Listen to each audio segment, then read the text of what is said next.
الحمد للہ رب العالمین والصلاة والسلام علی سید المرسلین اما بعد فاعوذ باللہ من الشیطان الرجیم بسم اللہ الرحمن الرحیم۔ حلال طریقے سے کمانے کے 50 مدنی پھول۔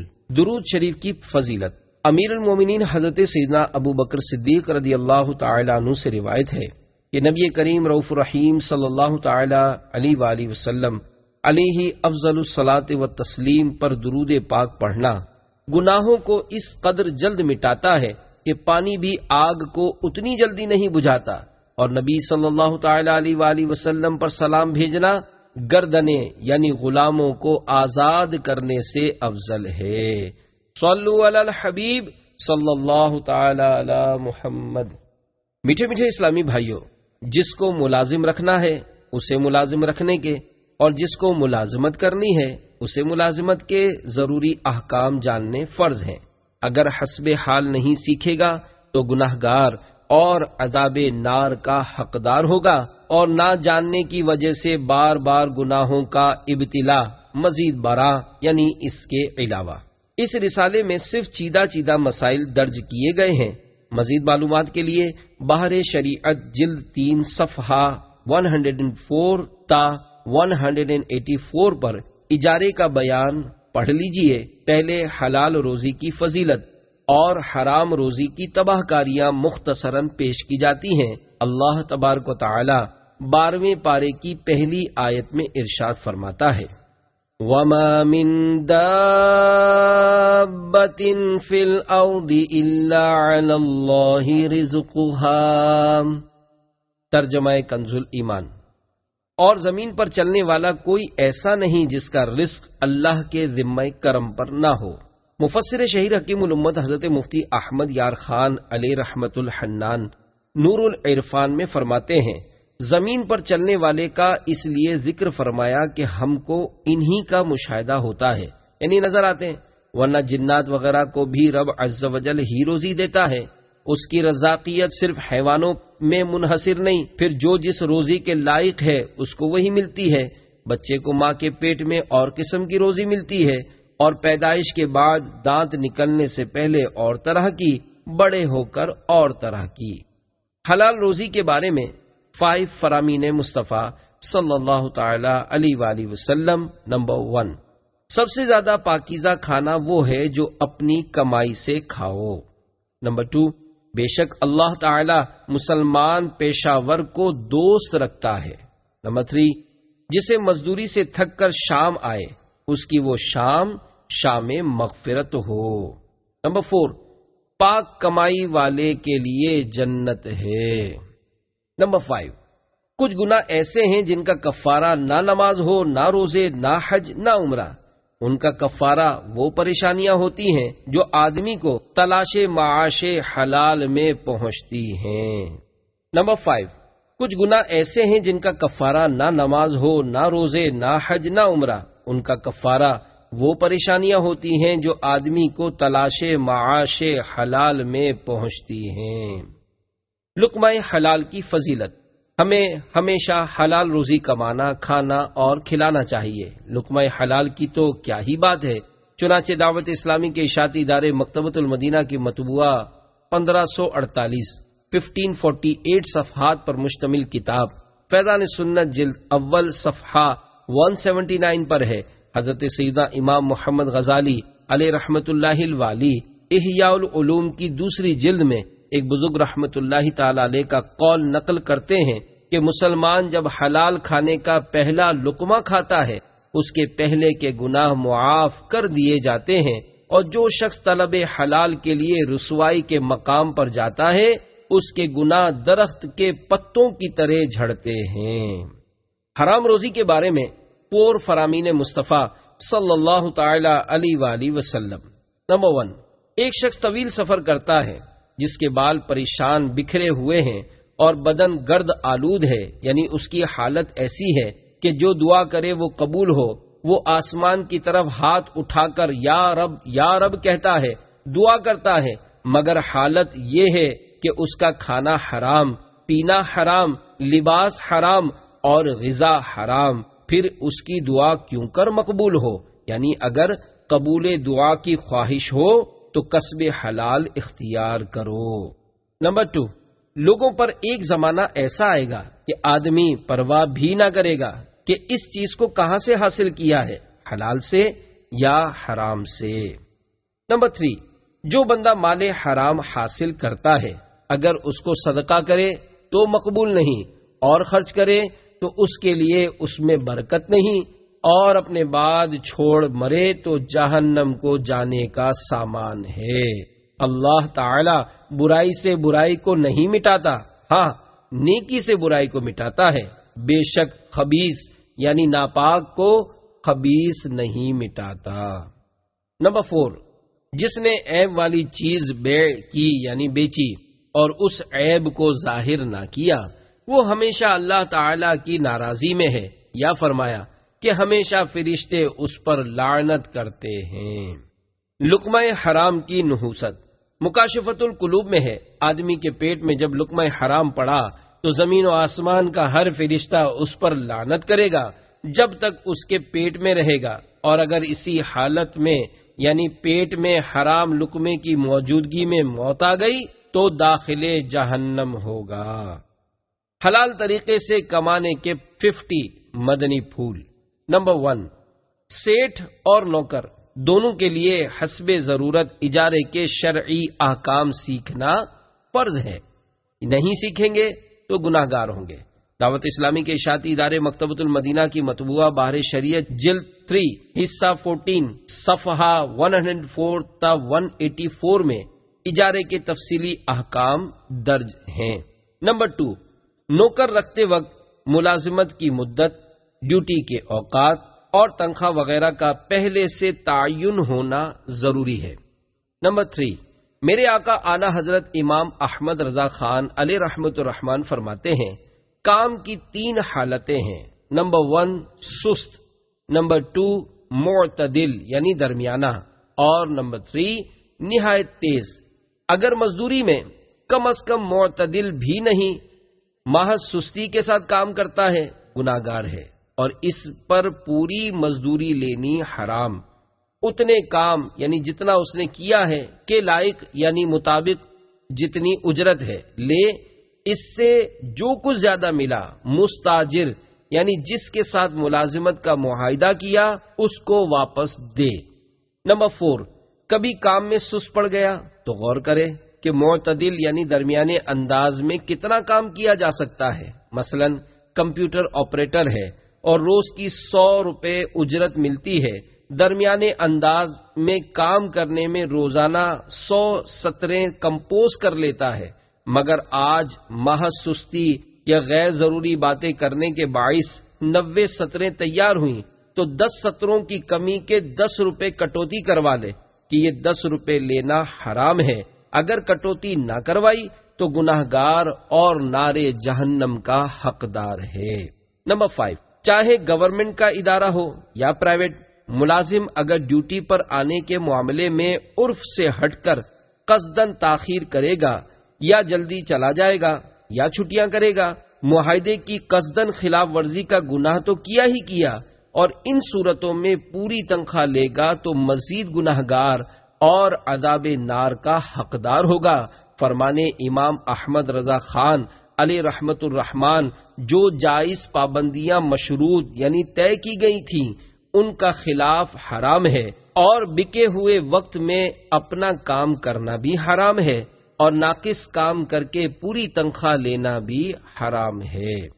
نمبر 6، گورنمنٹ کے ادارے کا افسر دیر سے آتا ہو اور اس کی کوتاہی کے سبب دفتر دیر سے کھلتا ہو، تب بھی ہر ملازم پر لازم ہے کہ طے شدہ وقت پر پہنچ جائے، اگرچہ باہر بیٹھ کر انتظار کرنا پڑے۔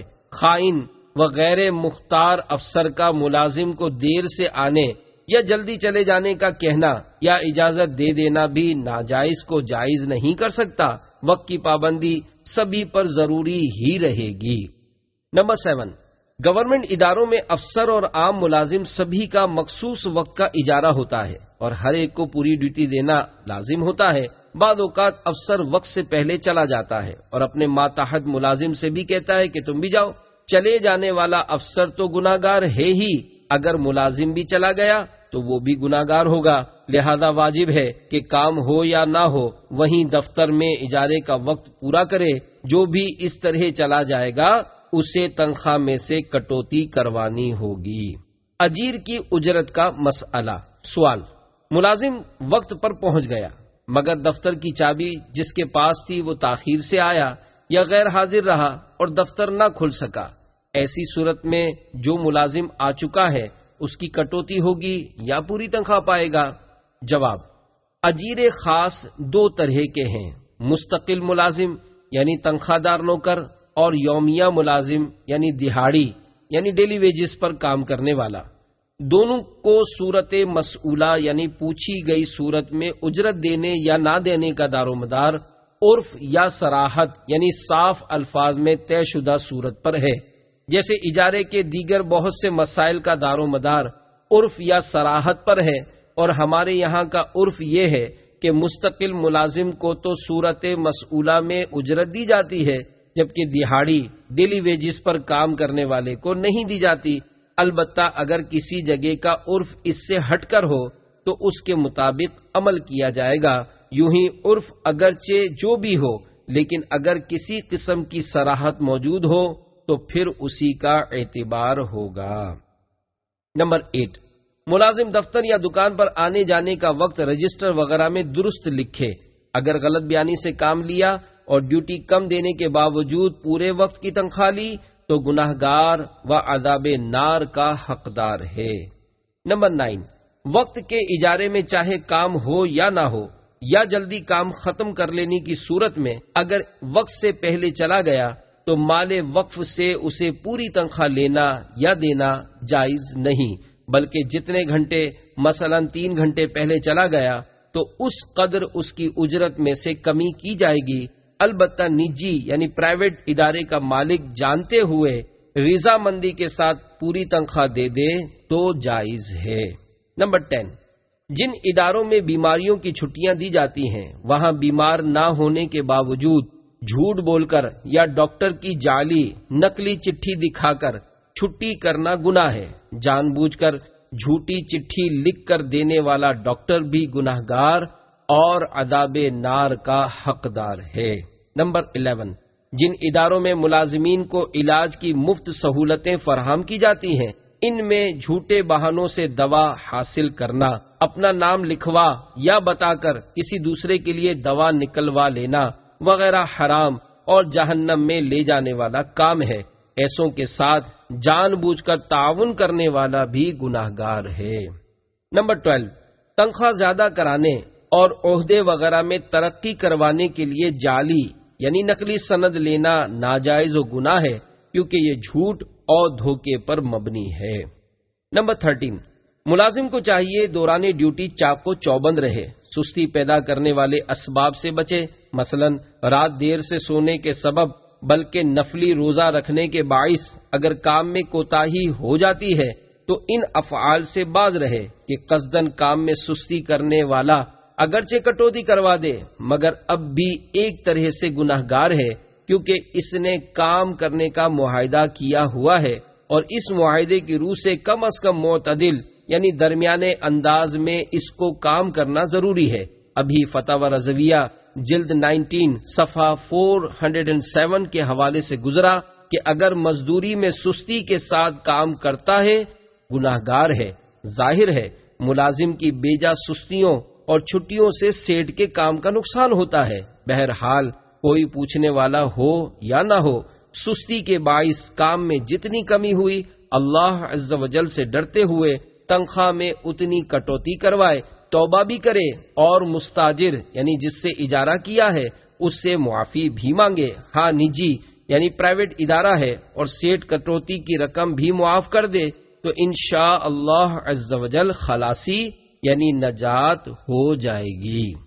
نمبر 14، اجیر خاص یعنی جو مخصوص وقت میں کسی ایک ہی سیٹ یا ادارے کے کام کا پابند ہو، اس مدت مقررہ میں یعنی دوران ڈیوٹی اپنا ذاتی کام بھی نہیں کر سکتا اور اوقات نماز میں فرض اور سنت مؤکدہ پڑھ سکتا ہے۔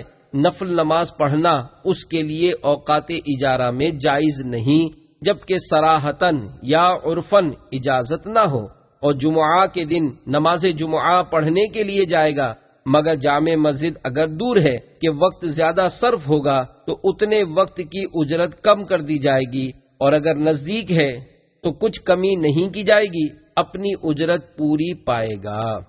اگر ڈیوٹی کے دوران نماز عشاء آئی تو وتر پڑھ سکتا ہے۔ نمبر 15، اگر کسی عذر کی وجہ سے اجیر خاص کام نہ کر سکا تو اجرت کا مستحق نہیں ہے۔ مثلا بارش ہو رہی تھی جس کی وجہ سے کام نہیں کیا، اگرچہ حاضر ہوا، اجرت نہیں پائے گا، یعنی اس دن کی تنخواہ نہیں ملے گی۔ البتہ اگر اس تنخواہ کا بھی عرف ہے تو ملے گی کہ تعطیلات معہودہ یعنی جن چھٹیوں کا معمول ہوتا ہے ان کی تنخواہ ملتی ہے۔ نمبر 16، ہر ملازم اپنے روزانہ کے کام کا احتساب یعنی حساب کتاب کرے کہ آج ڈیوٹی کے اوقات میں غیر ضروری باتوں یا بیجا کاموں وغیرہ میں کتنا وقت خرچ ہوا، آنے میں کتنی تاخیر ہوئی وغیرہ، نیز غیر واجبی چھٹیوں کا شمار کر کے خود ہی حساب لگا کر ہر ماہ تنخواہ میں کٹوتی کروا لے۔ دعوت اسلامی کے جامعات المدینہ اور دیگر شعبوں میں بعض اجیر محتاطین دیکھے ہیں جو اپنے مشاہرے یعنی تنخواہ میں سے ہر ماہ احتیاطاً کچھ نہ کچھ کٹوتی کروا لیتے ہیں۔ ان کا جذبہ 100 کروڑ مرحبا، ہر ایک کو ان اچھوں کی نقل کرنی چاہیے۔ اپنا آتا اگر ادارے کے پاس رہ گیا تو کوئی نقصان نہیں، مگر 1 روپیہ بھی قصداً ناجائز لے لیا تو آخرت کے عذاب کی تاب کسی میں نہیں۔ نمبر 17، مراقب یعنی سپروائزر یا مقررہ ذمہ دار تمام مزدوروں کی حسب استطاعت نگرانی کرے، وقت اور کام میں کوتاہی اور سستیاں کرنے والوں کی مکمل کارکردگی یعنی رپورٹ کمپنی یا ادارے کے متعلقہ افسر تک پہنچائے۔ مراقب یعنی سپروائزر اگر ہمدردی یا مروت یا کسی بھی سبب سے جان بوجھ کر پردہ ڈالے گا تو خائن و گناہگار اور عذاب نار کا حقدار ہوگا۔ نمبر 18، مذہبی یا سماجی ادارے کے مقررہ ذمہ داران و مفتشین اگر ادارے کے ملازمین کی کوتاہیوں اور غیر قانونی چھٹیوں سے واقف ہونے کے باوجود آنکھ آڑے کان کریں یعنی جان بوجھ کر انجان بنیں گے اور اس وجہ سے ان ملازمین کو وفد کی رقم سے مکمل تنخواہ دی جائے گی تو لینے والوں کے ساتھ ساتھ متعلقہ ذمہ دار بھی خائن و گناہگار اور عذاب نار کے حقدار ہوں گے۔ نمبر 19، کسی مذہبی ادارے میں اجارے کے شرعی مسائل پر سختی سے عمل دیکھ کر نوکری سے کترانا یا صرف اس وجہ سے مستعفی ہو کر ایسی جگہ ملازمت اختیار کر لینا جہاں کوئی پوچھنے والا نہ ہو انتہائی نامناسب ہے۔ ذہن یہ بنانا چاہیے کہ جہاں اجارے کے شرعی احکام پر سختی سے عمل ہو وہیں کام کروں گا تاکہ اس کی برکت سے معصیت کی نحوست سے بچوں اور حلال اور ستھری روزی بھی کما سکوں۔ نمبر 20، جو اجارے کے مطابق کام نہیں کر پاتا، مثلا مدرس ہے مگر صحیح پڑھا نہیں پا رہا، تو اسے چاہیے کہ فوراً مستاجر یعنی جس سے اجارہ کیا ہے اس کو مطلع کرے۔ نمبر 21، اگر وقف کے ادارے کا کوئی مدرس درست نہیں پڑھا پا رہا، اسی طرح ناظم یا کسی طرح کا اجیر عرف و عادت سے ہٹ کر کوتاہیاں کر رہا ہے تو متعلقہ ذمہ دار پر واجب ہے کہ اس کو معزول کر دے۔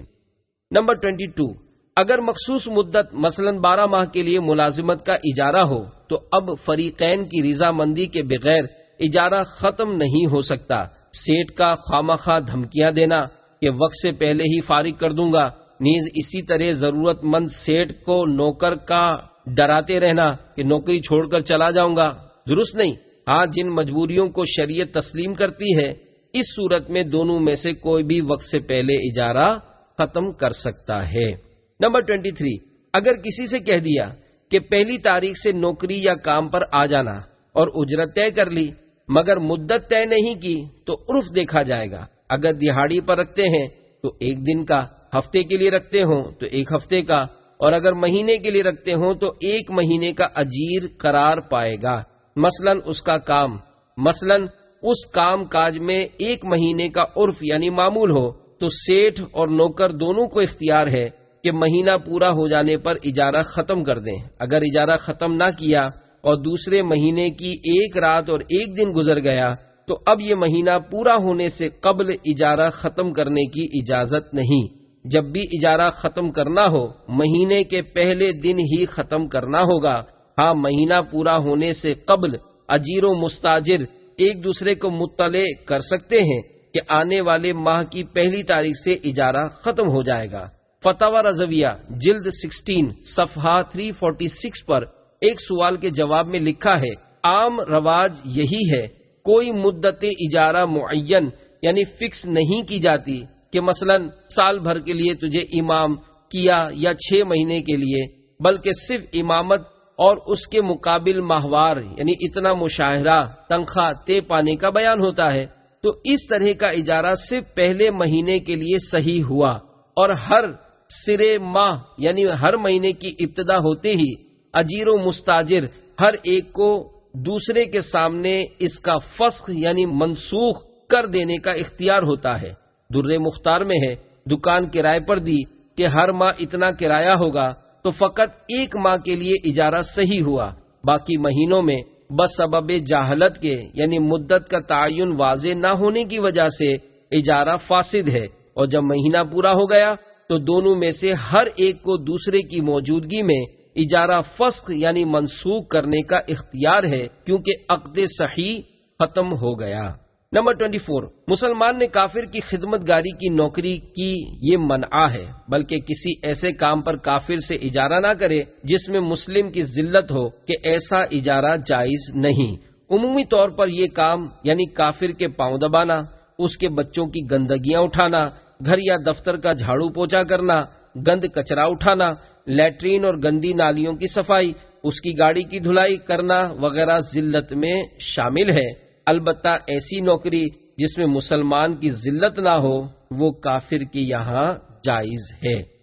نمبر 25، سید زادے کو بھی ذلت کے کاموں پر رکھنا جائز نہیں۔ دعوت اسلامی کے اشاعتی ادارے مکتبۃ المدینہ کی مطبوعہ 692 صفحات پر مشتمل کتاب کفریہ کلمات کے بارے میں سوال جواب صفحہ 284 تا 285 پر ہے۔ میرے آقا اعلی حضرت امام اہل سنت مولانا شاہ امام احمد رضا خان علیہ رحمت الرحمان کی خدمت میں سید کے لڑکے سے جب شاگرد ہو یا ملازم ہو دینی یا دنیاوی خدمت لینا اور اس کو مارنا جائز ہے یا نہیں؟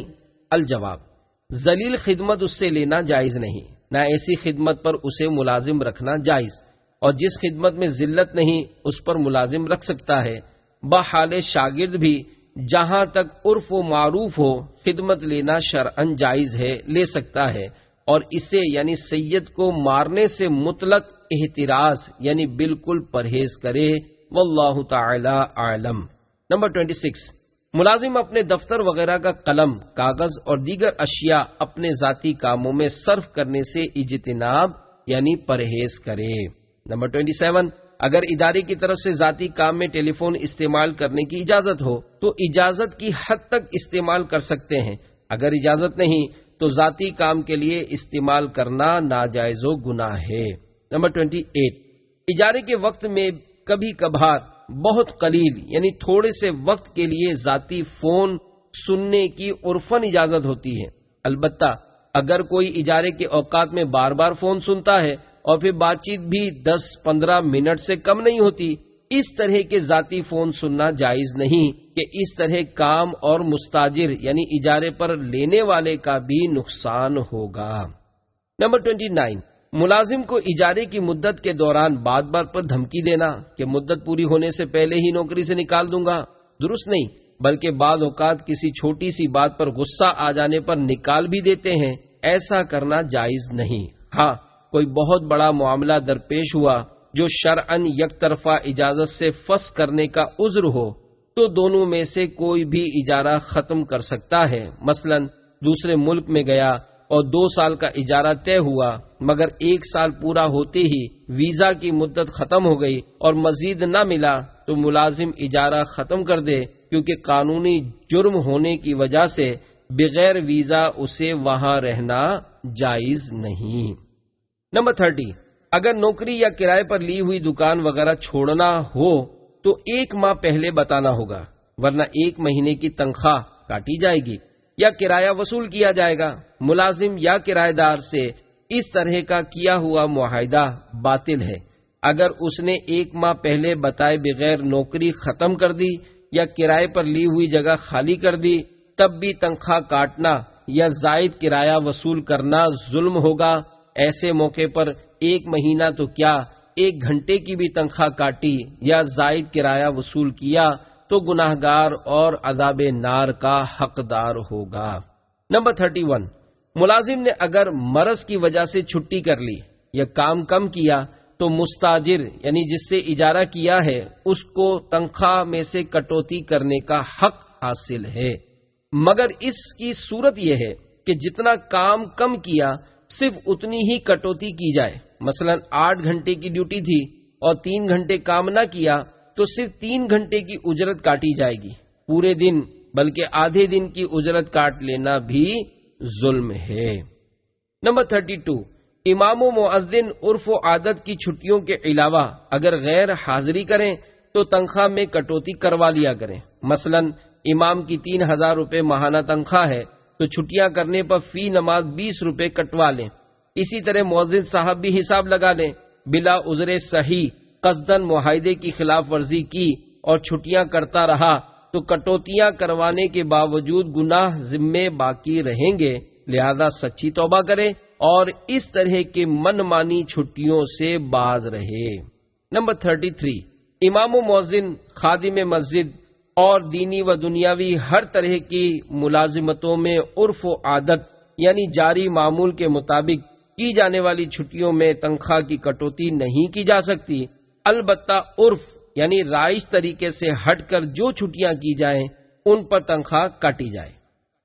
نمبر 34، جو اپنے پلے سے تنخواہ دیتا ہو اسے امام یا مؤذن وغیرہ کے عرف سے زائد چھٹی کرنے پر کٹوتی کرنے نہ کرنے کا اختیار ہے۔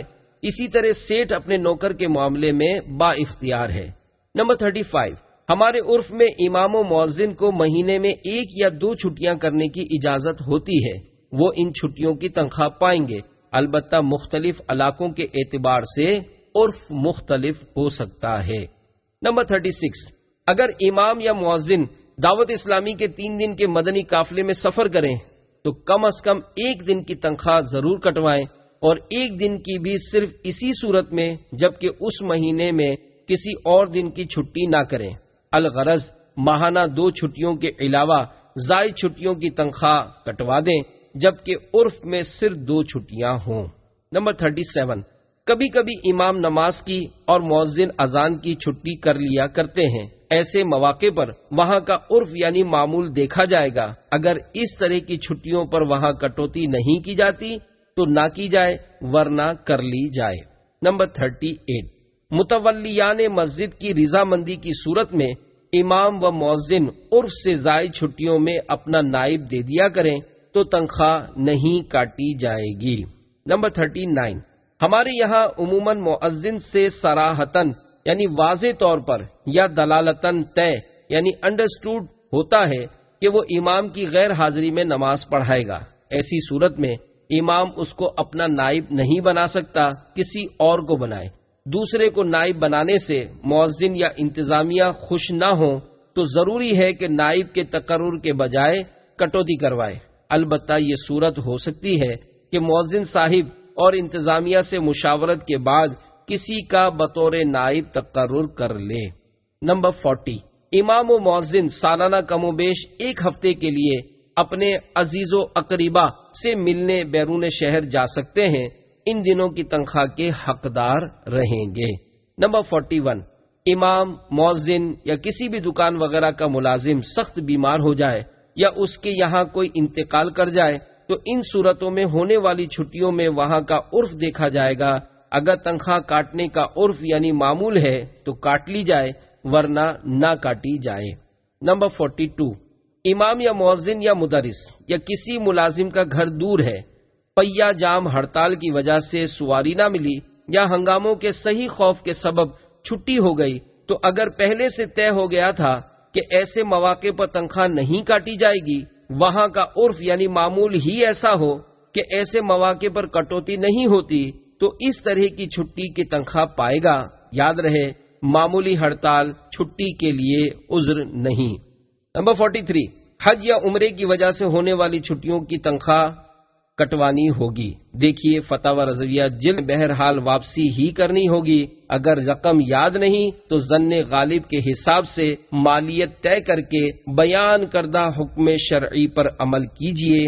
یاد رکھیے پرایا مال ناجائز طریقے پر کھا ڈالنا محشر میں پھنسا سکتا ہے، چنانچہ فرمان مصطفیٰ صلی اللہ تعالی علیہ وآلہ وسلم ہے، جو شخص پرایا مال لے لے گا وہ قیامت کے دن اللہ عز و جل سے کوڑی ہو کر ملے گا۔